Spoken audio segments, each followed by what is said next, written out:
ब्रह्मचारी जीवन में आने से पहले मैंने 5 सितारा होटलों में काम किया, जैसे दिल्ली के लिए मेरिडियन थी, मुंबई में जो है मुंबई ताज। माताजी मुझे बचपन से ही एक तरह से प्रेरणा दिया करती थी कि तुम्हें जो है कुछ समाज की सेवा करना है। किसी भी व्यक्ति की सबसे बड़ी जो पहली गुरु होती है वो उसकी माँ होती है। चाहूँगा कि भक्ति में आने से पहले मेरा जीवन बहुत सुखमय था, बहुत आनंदमय था, लेकिन जैसे ही मैं कृष्ण भक्ति में आया समझिए कि जीवन में एक तूफान सा मच गया।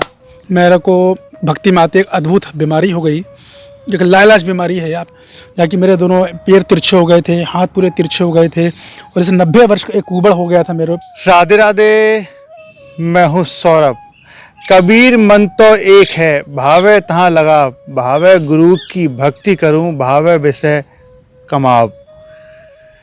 कबीरदास जी अपने पदों के माध्यम से कहते हैं कि मन तो एक है, चाहे उसे विषय भोग में लगा लीजिए या फिर भक्ति में लगा लीजिए।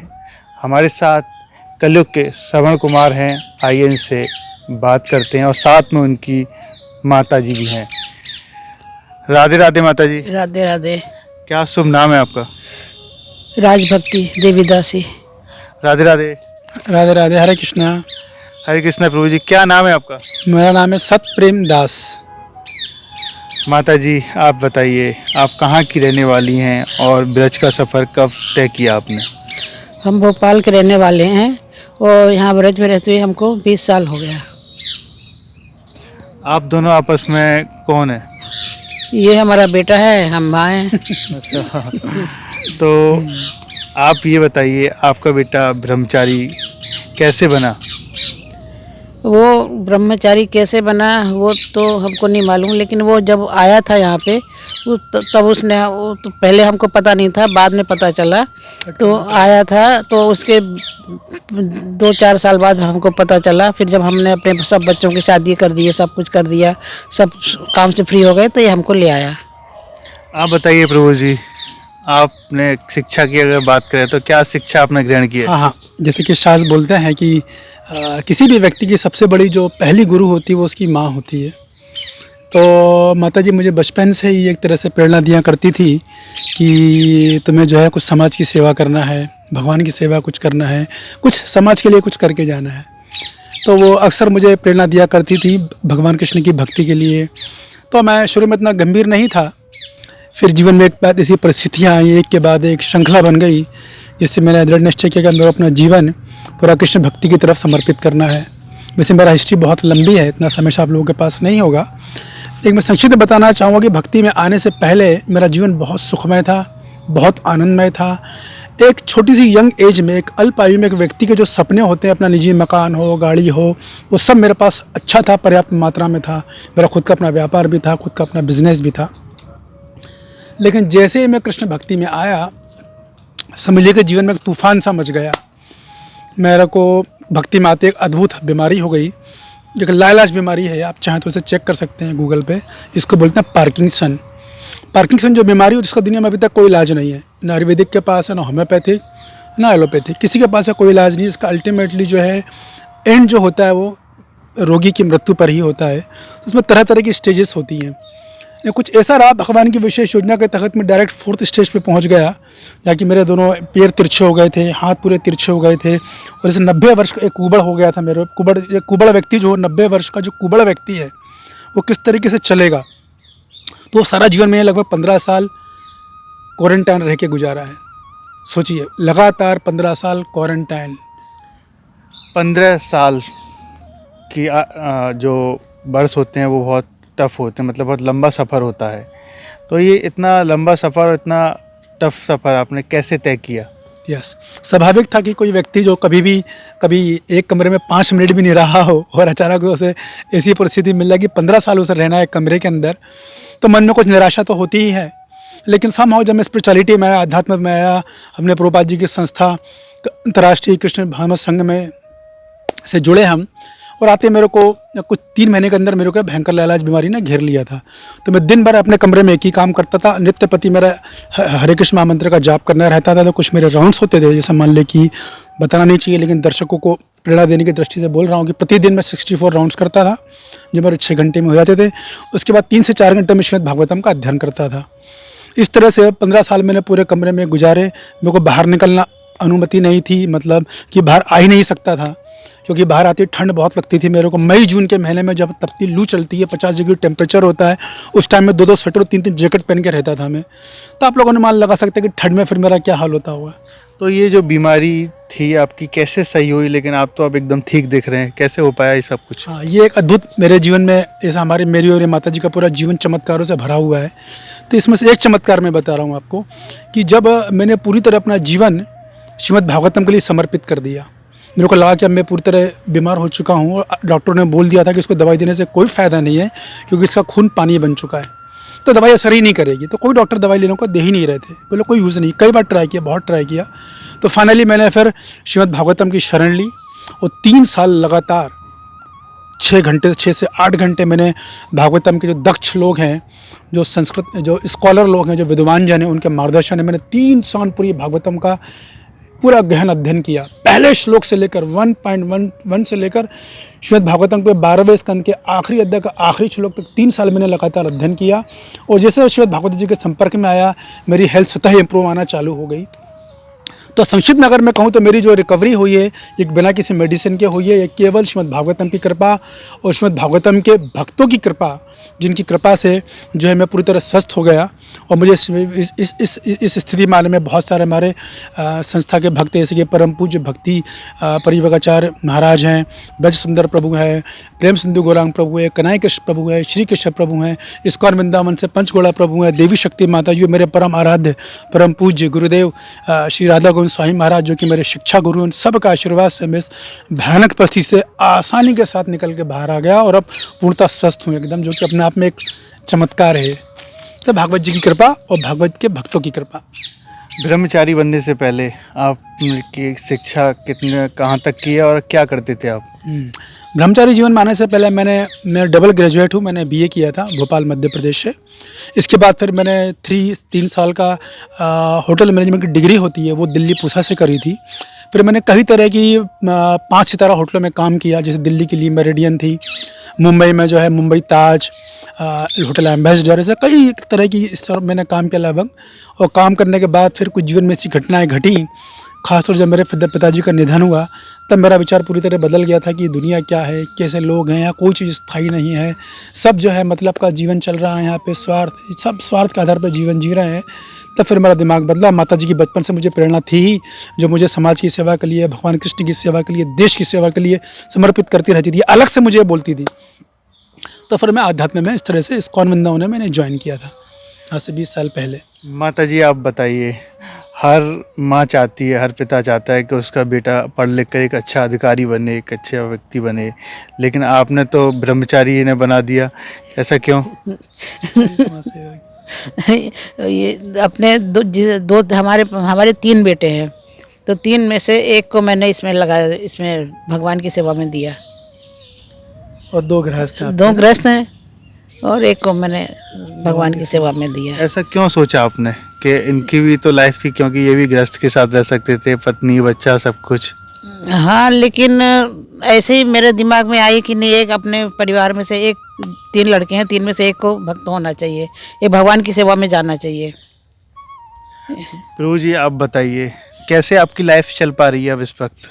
बहुत आनंद में चल रही है, बल्कि मैं ये कहूँगा कि दुनिया में हर व्यक्ति सुखी रहना चाहता है। ऐसा एक भी व्यक्ति इस दुनिया में नहीं होगा जो सुखी ना रहना चाहे, लेकिन वो ये भूल जाता है कि सुखी रहने से पहले उसको सुरक्षा चाहिए। अगर वो सुरक्षित महसूस नहीं करता अपने आप को, तो कभी सुरक्षित नहीं रह सकता।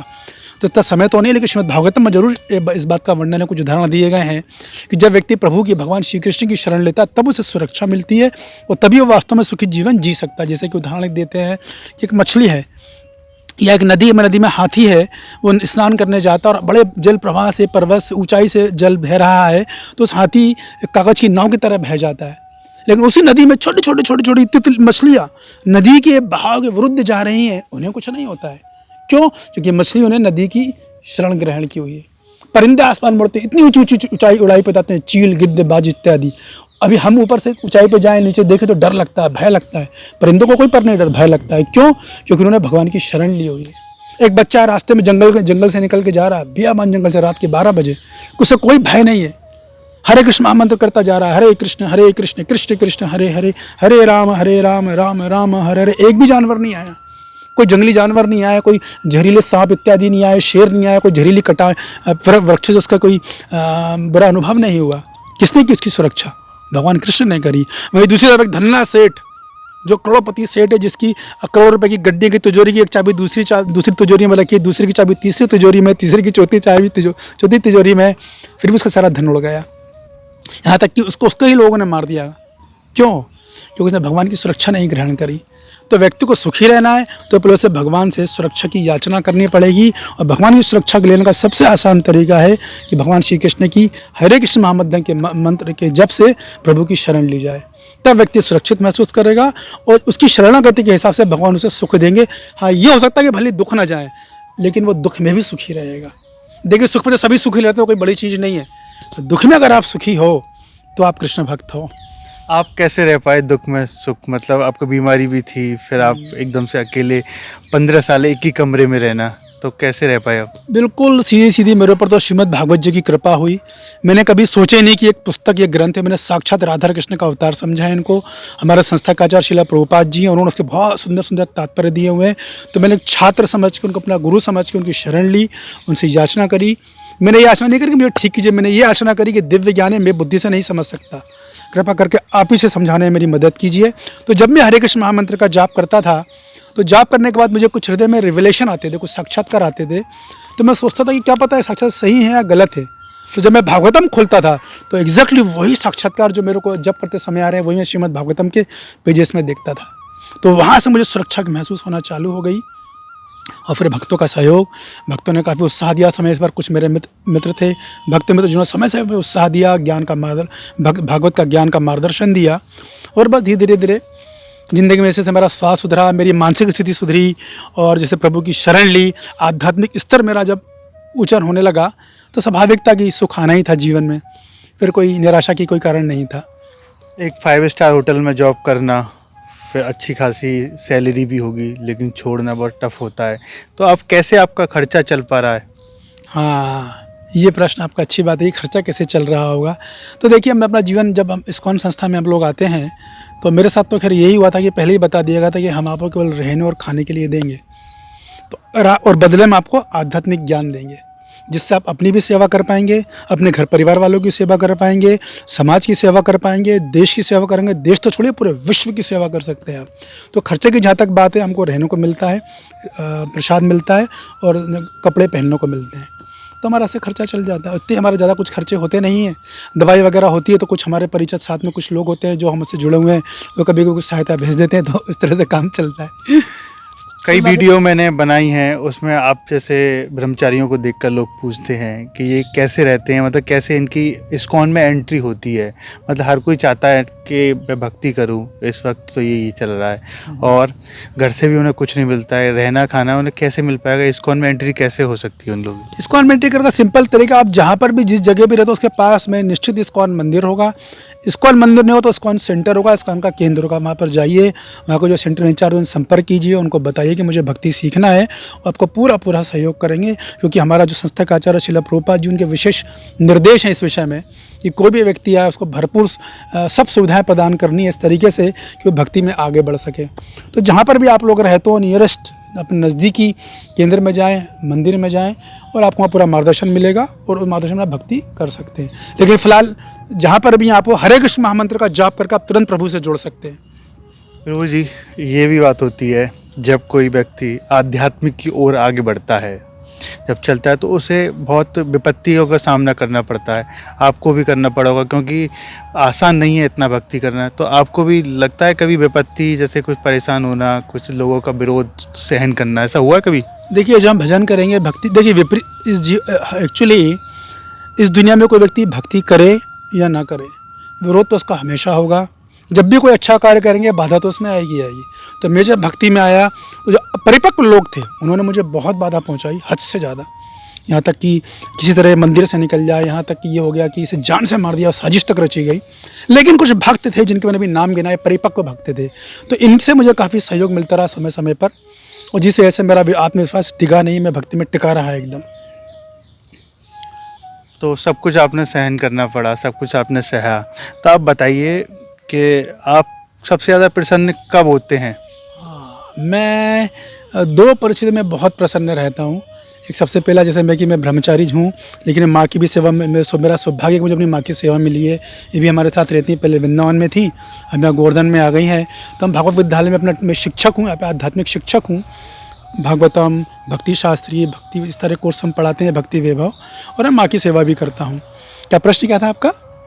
सबसे ज़्यादा प्रसन्नता कब मिलती है? मिलती है तो जब मैं अपनी माँ की सेवा करता हूँ, ये थोड़ा सा ही मुस्कुरा देती है, खुश हो जाती है, हंस लेती है, तो मेरा जितना कष्ट है, जितना दुख है, सब दूर हो जाता है। इनकी एक मुस्कुराहट से मुझे बहुत आनंद मिलता है। आप भी मुस्कुरा देती हैं क्या? बहुत कम मुस्कुराती हैं। हम बहुत कम मुस्कुराते हैं।